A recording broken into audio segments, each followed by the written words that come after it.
5 तारिकको घर जान्छु भोलि लास्ट मेरो ड्युटी छ। सो हे गाइज म मिस्टर शक्ति मगर फेरि बनाइसकेँ मिनी ब्लग लिएर। आज चाहिँ चट्ट ड्युटीतिर गएको धेरै दिनपछि घाम आएको छ होइन बाहिरतिर मजाले घामले चाहिँ घर चटक्क बनाएको छ। अनि भित्र छिराबिटीको ड्युटी आएको थियो ड्युटीलाई पनि मजाले गरम गरेँ मजाले। अनि सब्जी पनि आयो सब्जीलाई चाहिँ मजाले सेट गरेँ। अर्को केटाले चाहिँ सौटी भेजिटेबलको लागि यहाँ कटिङ गरेर थियो यति गर्दै अमेरिकन कर्नको अर्डर पनि आयो जोमेटोबाट। त्यसलाई चाहिँ अर्को केटाले ज्याम कि ज्याम बनाएर हानेर चटक्क बनाएर यसलाई पनि पार्सल गराएर पठाइदिउँ।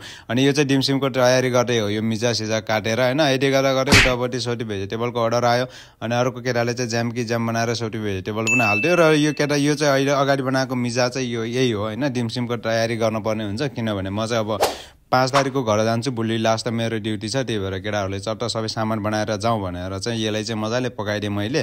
अर्को केटाले चाहिँ भिडियो बनाइदिइरहेको थियो ज्याम कि ज्याम पकाएर। आज बिहानभरिको काम चाहिँ यही नै भयो मजाले सकाइदियो यो काम चाहिँ। यति गरेर आजको दिन पनि यहीँनिर सकिन्छ। भिडियो पनि काम पनि चटक्क सक्यो केटाहरू। भेटौँला बाई बाई नेक्स्ट भिडियोमा सबैजनालाई।